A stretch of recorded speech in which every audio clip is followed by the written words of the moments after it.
2. Wow! Style, gusto mo ba na hindi makita o walang mag-pop out na notification kapag may mag-chat sa atin sa Messenger para kung halimbawa natutulog ka or hindi mo hawak ng cellphone mo, kahit may mag-chat ay hindi manonotify o walang lalabas na notification sa lock screen na may nag-chat sa'yo. Ayan, kung hindi mo pa alam, panoorin mo yung video. Una natin gagawin ay pumunta tayo sa ating Messenger, tapos punta tayo sa settings ng ating Messenger. Ayan, tap lang natin yung settings para mapunta tayo. Tapos dito sa notification and sounds, tap lang natin.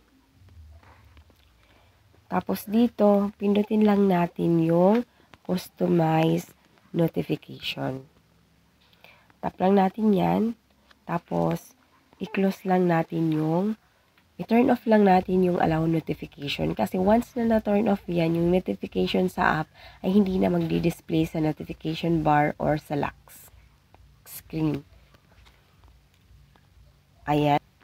And guys, halimbawa, may mag-chat sa wala nang lalabas na or magpa-pop out na notification kung may nag-chat sa'yo at hindi na mababasa ng kahit sino kung hindi mo hawak yung cellphone tapos may nag-chat. Ganun lang po siya kadali. Kung nakatulong yung video nito at gusto mo ng mga ganitong content, please consider subscribing and follow nyo na rin ako sa ibang social media platform para lagi kayong updated sa mga tutorial videos. Thank you for watching. God bless!